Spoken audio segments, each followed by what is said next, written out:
tomorrow will be unique in bringing Prime Minister Netanyahu to address a joint meeting of Congress. It will be the first time in American history that a war criminal has been given that honor.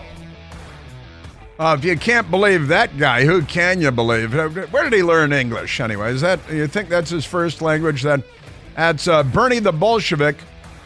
Bernie the Bolshevik Sanders attacking his fellow Jew, the great Jewish leader, greatest Jewish leader, and I don't know how long. They've had great leaders in Israel over the years, but Benjamin Netanyahu, commando, rompin', stompin', life-taking, mamma-jamma, superhero, fighting for civilization, and the commie is against him because he's disloyal to everything that matters.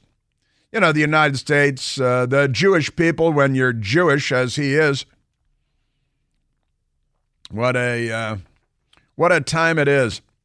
So I assume he'll be boycotting or maybe self-immolating. He should consider self-immolation, I think. Are we checking the wire services, Michael? Have there been any self-immolations today since Benjamin Netanyahu's in town and the Democrats are boycotting on Capitol Hill because they hate the Jews? Even their Jews hate the Jews. That's what you call party discipline. Amazing stuff. Self-loathing Jews. They got a lot of self-loathing black people, too. Your Democrat Party. No, I'm with the party of Jim Crow. Oh, sure. Abe Lincoln? No, he deserved what he got. I'm with Jefferson Davis, the Democrats say. Aren't they amazing? Yes, they are. Remarkable stuff. Today is Mailbag Day. And there's more to get to on the anti-Semitism because it's everywhere. Benjamin Netanyahu traveling around the city of Washington today. Speech later on. The U.S. Capitol, a joint session of Congress being boycotted by dozens of Democrats. And the security around Benjamin Netanyahu. I hope, who do you think? You think diplomatic security, the State Department, perhaps, rather than the United States Secret Service. But maybe they can ruin the reputation of the diplomatic security people now, too, the State Department version of the Secret Service. Remarkable stuff. And Joe Biden has a speech tonight, allegedly at 8 o'clock Eastern, from the Oval Office.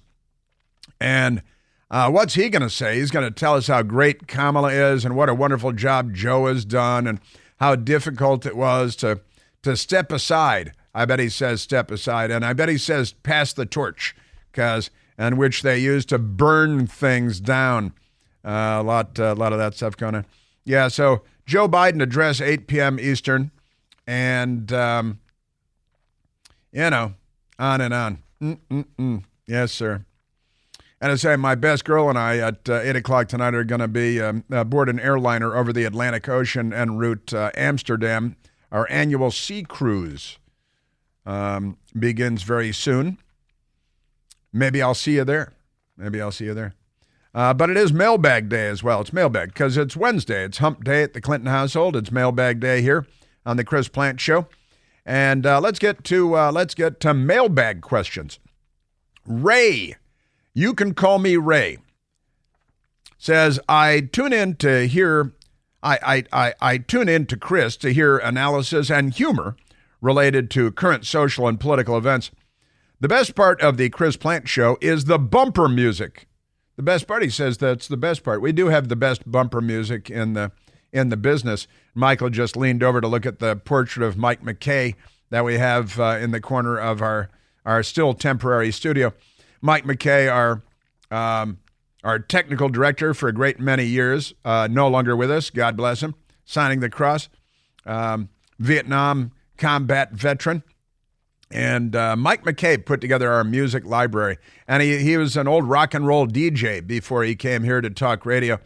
And he put together our music library, which is easily the best in the radio business, certainly the talk radio business. We have the greatest music collection, bumper music, wonderful. Thanks to Mike McKay.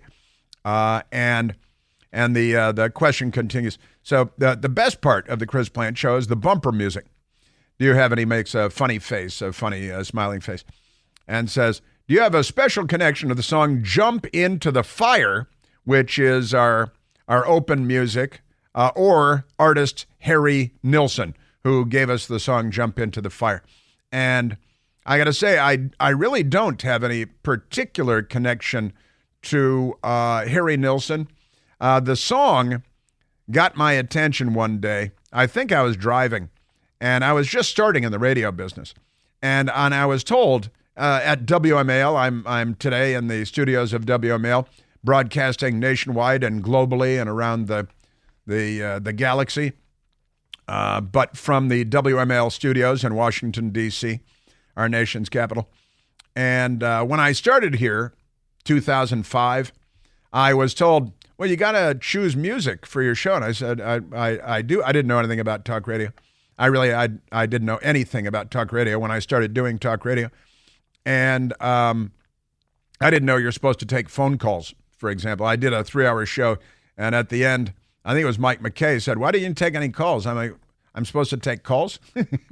I didn't know, and I was told you gotta choose music for, and I was driving in my car, and I really liked the drum beat, the pounding, driving drums of Jump Into the Fire, because that's what's going on in my head all the time, and the Jump Into the Fire music got my attention right away, and I liked it, and I chose it because I like the driving beat.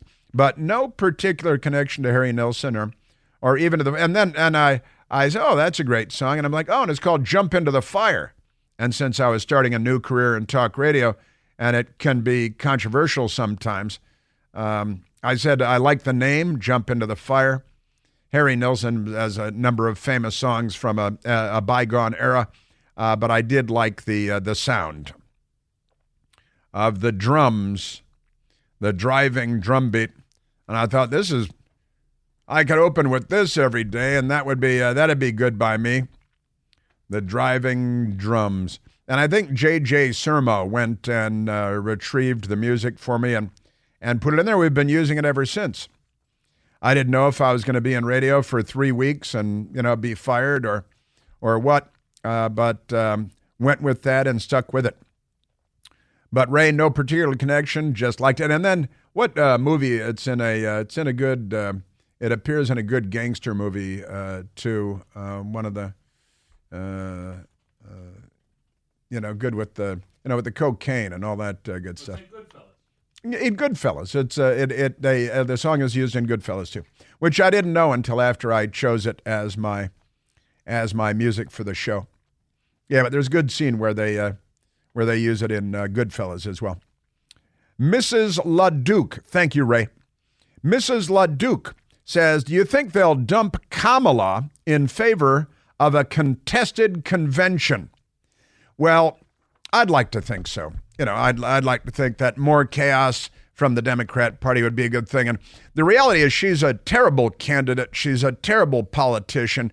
She only got jobs in California because of the crook Democrats, and she was dating Willie Brown while his long-suffering wife, they were separated. But his wife didn't understand him while Kamala was having an affair with him. But do you think they'll dump Kamala in favor of a contested convention or another candidate? And Mrs. LaDuke, I think there is a reasonable chance that Kamala will not be the nominee on the ballot on Election Day. Now, who else is there? There are a lot of Democrat forces are trying to lock her in now. But don't think for a minute that the Democrats can't just do another 180 and swing away from her and find somebody else, because if she does terribly on the campaign trail, she's an embarrassment, which she always is. And if the poll numbers, and this is what matters to them, and they just got this $100 million, and she got all the delegates without a single vote being cast for her, without a single fundraiser or anybody giving her money. The money just appeared because they're so filthy corrupt, the Democrat Party and the news media, competing for the most corrupt mantle. But just amazing how corrupt the whole thing is, that she's got all the delegates and all the money without having a single primary voter cast a vote for her. That's shockingly third world corrupt. And $100 million that just fell through the ceiling tiles like cocaine money. and they act like it's okay. The news media all act like it's okay.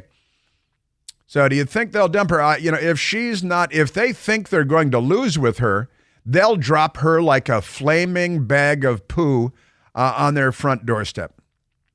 And the contested convention, or by other means, by any means necessary, they're about power, raw power. They don't care about the law. They don't care about FEC rules, Federal Election Commission rules. They don't care about any of that. Those don't apply to them. They'll do whatever the hell they want. Don't you know who they are? They are the Politburo. So do I think they will? I give that 50-50. Maybe she's in slightly better than 50-50 shape, but maybe not. Because the lies are so ubiquitous, so big. Thank you, Mrs. LeDuc. Eric Warga asks, who do you think Kamala should choose as her running mate? And do you think she will, and who do you think should not, who she should choose? Now, that's kind of a tough one. Who do you think Kamala should choose for her running mate? And who do you think she will actually choose? I got to say, will actually choose, I have absolutely no idea. Who she should choose? Joe Biden. I think she should choose Joe Biden. He'd be excited. Hey, I'm going to be vice president. He'd celebrate. Yay. And he'd campaign run. Who should she choose? They keep talking about her choosing a Republican. Democrats keep talking about that. TV people. They write, what's his name with Aaron Sorkin. He wrote in the New York Times. Actually, he wrote that the Democrats should choose Mitt Romney as their candidate, which was weird. There's some talk of her choosing Liz Cheney as her running mate, to have kind of a crossover ticket, Republican and Democrat. Abraham Lincoln did that. Chose a Democrat, Andrew Johnson, to be his vice president. And then a Democrat shot Abraham Lincoln in the head and killed him. So a Democrat became president. Then he was impeached, but that's not important now. So who should she choose? God, they think that they've got all these great people, like the governor of California, who absolutely wrecked the state of California. But they think he looks like a toothpaste ad on TV, so they like him. And who will she actually choose? There's a funny story. John King at CNN got in a little bit of trouble a couple of days ago because John King, who's an Irish Catholic Southie from Boston that converted to Judaism, showbiz, there is a governor, Josh Shapiro, who is Jewish, and he's a Democrat. And some are saying that she should choose Josh Shapiro, the Pennsylvania Democrat governor, right, as her running mate. And John King, Irish Catholic Southie from Boston, who converted to Judaism, he had some concerns about that a couple of days ago on CNN. Well, he's certainly under consideration. I know that from key Harris allies. He's a first-term governor. He's Jewish. There could be some risks in putting him on the ticket, but certainly some of our voters here in Pennsylvania said, hey, we like Governor Shapiro. Give him a look. Yeah, give him a look, but he's Jewish. So that's going to be a problem because the Democrats have so many Jew haters, so many anti-Semites, so close to being the Nazi party. But I don't know who she's going to choose, but it better not be a Jew because the Democrats don't want that. GSav111 asks, how do we pronounce Queen Kamala's name? If we don't say it right, we might be dragged off to the gulags. Well, Kamala said, I think it was on The View, she was asked, how do you pronounce your name? And she said it's Kama, like the punctuation mark, and La. Will you pronounce your name for me, please? It's Kamala. Kamala. Yeah, just think of like a comma and add a la. Okay. Like Kamala, which we're used to. Well, it's not the a. It's ah. Yeah, I know that, but It's like Pronounce it whatever damn way you want to. And, gulags be damned. Kamala has mispronounced her own name. Joe Biden has mispronounced her name repeatedly. Amazing, amazing stuff. T-Bone says, good morning, Chris. Kamala Harris says, what can be unburdened by what has been seems to muddle my brain. Can you help me understand the significance of this statement and As a former journalist, what category or genre of reporting would you file that under? Please help. Please help. I can't make sense of the things that Kamala Harris says. Nobody can. She can't. Her father can't. He's a professor emeritus. What can be unburdened by what has been is very childish and childlike and typical of the average Democrat these days, because they're all mental dwarves. And they want to hire dwarves at the FAA, too. They put that on their posting because I think it defies categorization, T-Bone. I really it does. I think it does. And it's an embarrassment to the English language. The mailbag. The financial world is in a state of upheaval. It's time to consider how you're going to adapt. A seismic shift that just happened in the financial world when Saudi Arabia said they may exit the petrodollar system, which for 3/4 of a century has helped to maintain the U.S. dollar status as the world's reserve currency.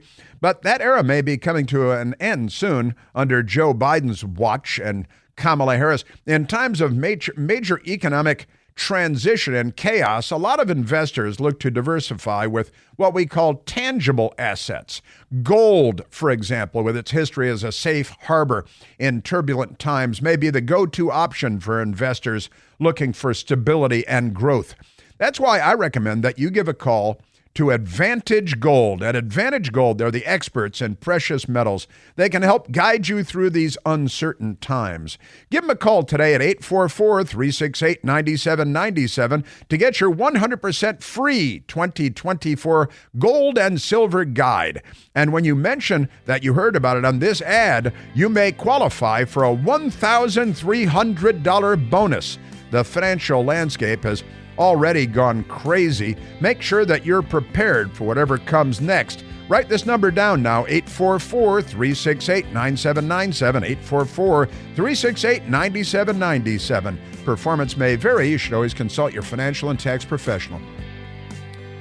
Yes, the mailbag. Questions about Kamala are tough to answer because she's Kamala. But it is Kamala, but she has mispronounced her own name. And Joe Biden has mispronounced it many times. Hey, Cleveland! It's Kamala. I just came to say thank you. The Democrats attacking Benjamin Netanyahu went to the Watergate Hotel where he was meeting with the families of hostages, and they released maggots and crickets into the Watergate Hotel. Where do they get the maggots? They brought them with them. They're friends. They're friends. Their maggots are friends.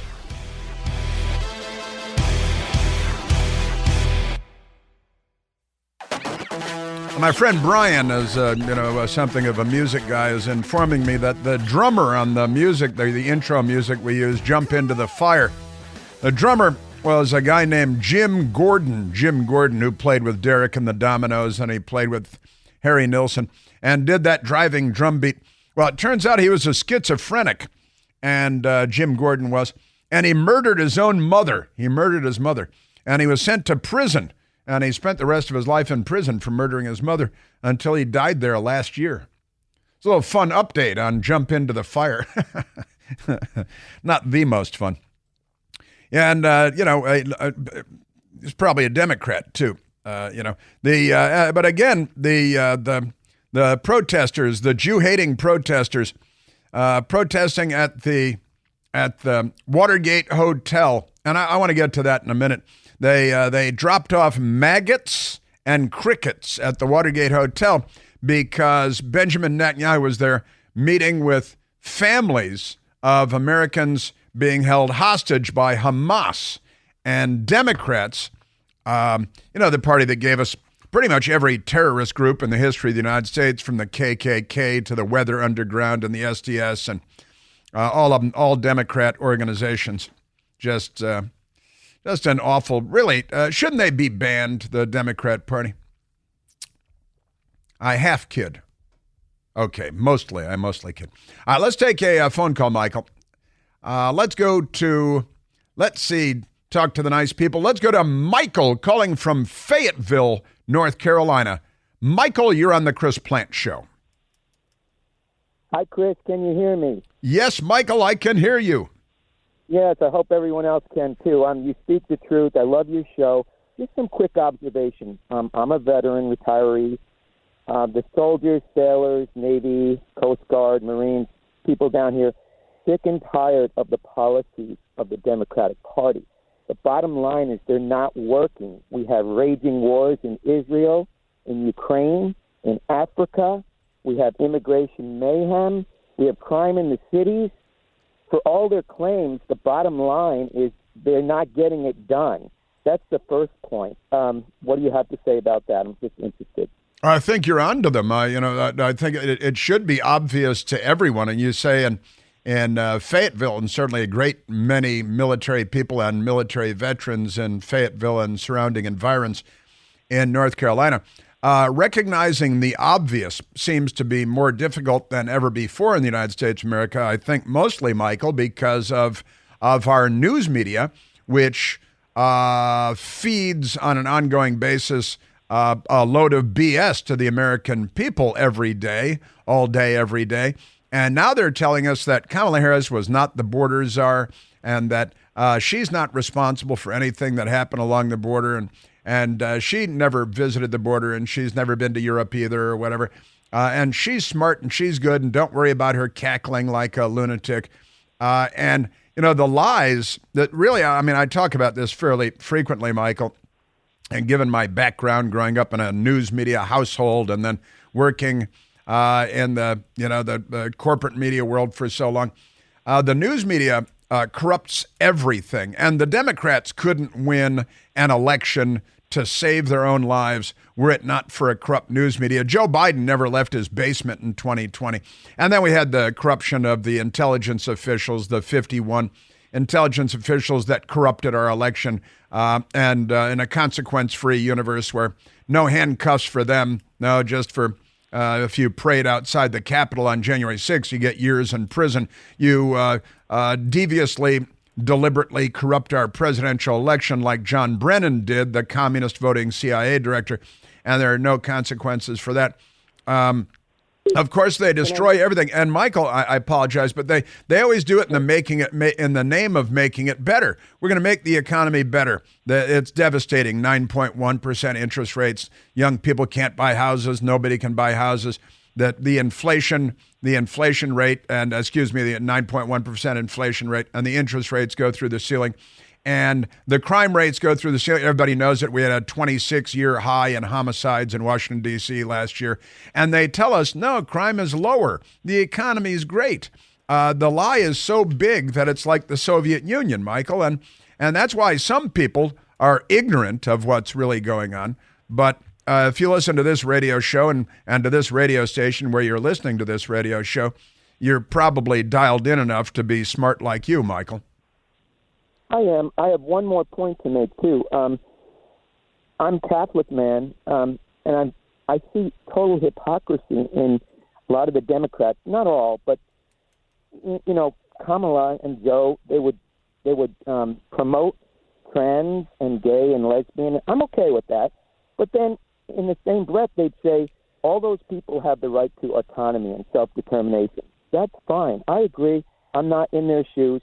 But then where is the autonomy for the unborn child? Right. It's total hypocrisy. It's trying to get votes on the backs of the unborn, and people should see right through that. Do they really care about the infant in the womb? Are they doing any? Do they have any rights? Let's be fair across the board. Sure, everyone has the right to self-determination and autonomy, but that should include a child. So we should be doing everything for the rights of that child. And nobody should go to jail. I don't believe that. It is a woman's body, but there's another child. There's another human being in the fold here that we're forgetting often. I just wanted to make that point. No, that's 100% true and indisputable, even though Democrats would scream in your face loudly and pound the table and dispute it all day long. But, we do have this very nice line about, state shall not deprive any person of life, liberty, or property. And then there's, the pursuit of happiness and all this good stuff, but life is always the first one, life, liberty, and the pursuit of property. They just convince themselves that that's not a human life until they go to college or something like that. Wow. And it's ridiculous. And look, you mentioned that you're Catholic, and I am too. And Nancy Pelosi pretends to be, and she's one of the great champions of everything that is anti-Catholic, from abortion to the same-sex marriage, and Joe Biden is another one. And far be it from me to point out that they're fake Catholics, and I get a bit of grief on saying this from time to time, but that's okay with me. They're anti-Catholic. Their policies that where it actually matters are anti-Catholic and anti-human life and anti-custom and tradition and Western and all that stuff. But that's your Democrat Party today, and they don't care. They don't. I don't think for a moment that they really believe in God. If they did and they believed they were going to meet their maker one day, I don't think they could behave the way that they do. So I don't believe, I think it's the old Voltaire thing. If God did not exist, it would be necessary to invent him. And the left killed off God long ago. And then they've created, Barack Obama and the cult that is the left, the Democrat Party. And they've got the answers to everything.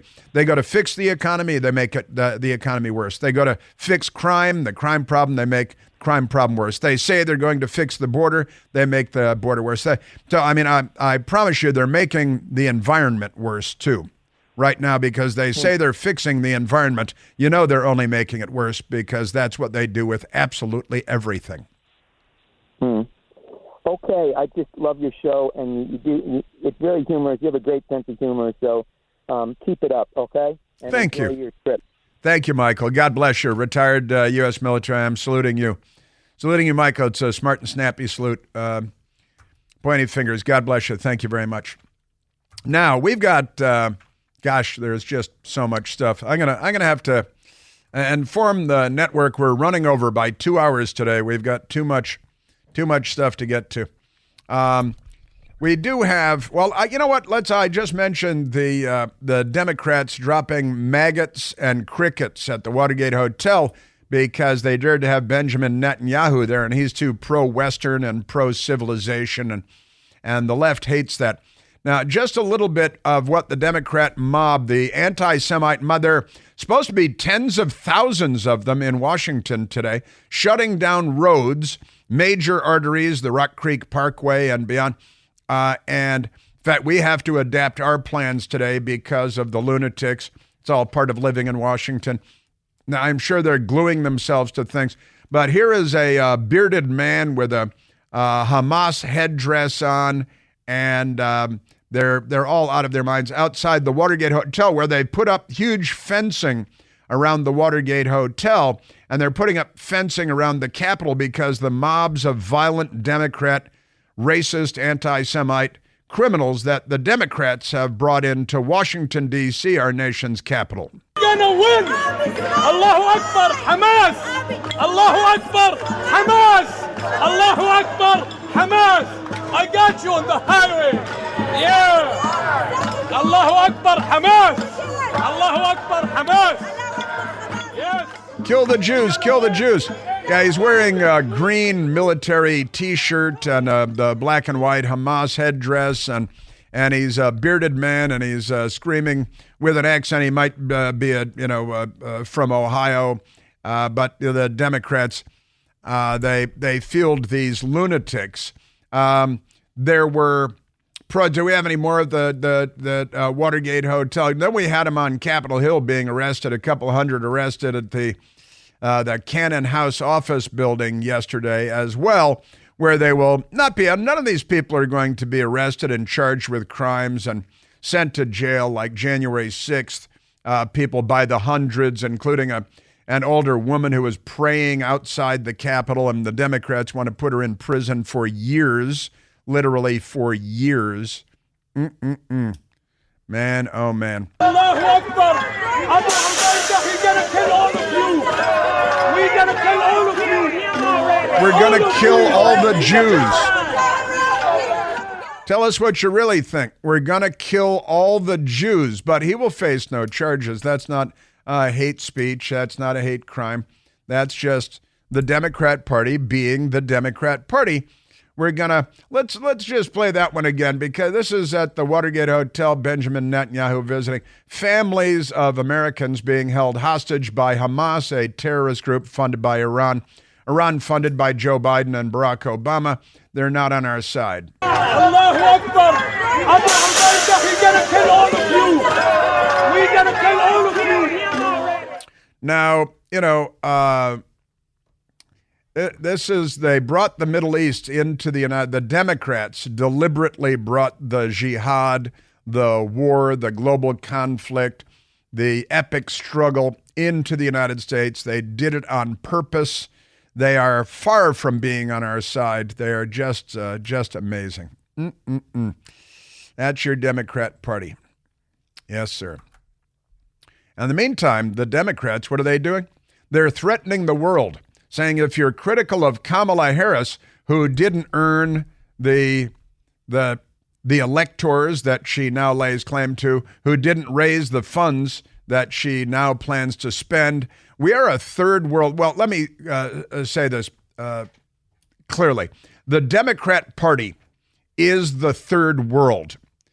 The left, I've been saying this for how many years? For probably 15 years. The left, because I saw the left coming miles and miles away, and I've been talking about it. Michael is nodding as though he actually agrees with me.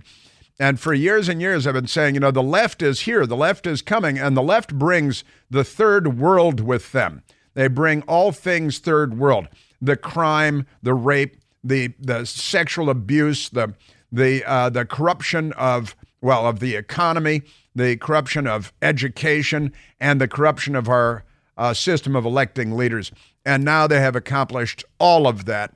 The left, the real left, the hard left, Bernie the Bolshevik, used to be an outlier. Now he's pretty much in the mainstream, and he's Jewish, and he hates the Jews and Netanyahu. Amazing stuff. And what they're saying is the any criticism of Kamala Harris will be deemed by the corrupt news media to be racist and sexist, which is a way of preventing any criticism of their brand new candidate who suddenly has thousands of delegates without ever campaigning or participating in a primary in any of the states. Amazing stuff. And now Republican leaders urge colleagues to steer clear of racist and sexist attacks on Kamala Harris. Now, amazing stuff. It's just, this is, and the because the Republican leaders know that the propaganda campaign is underway. Amazing stuff. House Speaker Mike Johnson told reporters, this election will be about policies and not personalities. This is not personal with regard to Kamala Harris, and her ethnicity and gender have nothing to do with this whatsoever. Well, it's true. But you must still be, but this is what the Democrats do. Again, they're the party of lynching and the party of the Confederate States of America and of Jim Crow. And they love going around calling everybody racist. They're the biggest racists in certainly the country and certainly in the conversation. And then they call everybody Hitler and call everybody Nazis while they chant, kill all the Jews and wipe Israel off the face of the earth. No sense of irony. I wonder what this conversation would look like if the news media told the truth for one day. Like that Jim Carrey movie, Liar, Liar. What if they had to tell the truth for one day? It would change the world. Bam, bam, ba-da-da, ba-da, bam, bam, bam. Elizabeth Warren, who used to be a Native American, but she's transitioned, and now she's European Anglo-American, which is racist. Senator Warren was powwowing with her pals at CNN this morning and was asked, what is Kamala Harris' greatest accomplishment as Vice President of the United States? What do you think has been her biggest accomplishment since she's been Vice President? Oh, I have to say, since the Dobbs opinion, the way that she has rallied women and friends of women, also called men, around this country on the issue of abortion and just taken it home. first vice president Abortion in the to home? visit an abortion clinic. She's the first vice president to visit an abortion clinic. Of course, she was 19. She was 19 at the time, but that's not important. And you may remember when Kamala Harris did, and this is her greatest accomplishment, she visited an abortion clinic. God, they love death more than we love life. Kamala Harris went to the abortion clinic, and she brought a slightly altered version of the Declaration of Independence with her. A promise we made in the Declaration of Independence that we are each endowed with the right to liberty and the pursuit of happiness. You know, they're such communists. They're total communists. No, the phrase is life, liberty, and the pursuit of happiness. But since she's literally at an abortion clinic, she airbrushed out the word life and said that she cited the Declaration of Independence, then misquoted it in order to leave out the word life because she's at an abortion clinic. And Kamala Harris, that's her greatest accomplishment as vice president, is to visit an abortion clinic and misquote the Declaration of Independence, leaving out the word life. No sense of irony, these people. They are honestly a bloodthirsty lot, just extraordinarily bloodthirsty. And they think, and then, you know, the dim-witted fake journalist sits there nodding. Ah, yes, her greatest accomplishment is that she visited an abortion clinic as vice president. By the way, Axios referred to, and all kinds of media reports referred to Kamala Harris as the border czar, and now the corrupt news media and other Democrats are telling us she was never the border czar. Don't hold her responsible for the murders and the rapes and the gangs and the drugs and the open border and the Chinese by the tens of thousands. Well, God bless America, and may God save America. I'll see you soon.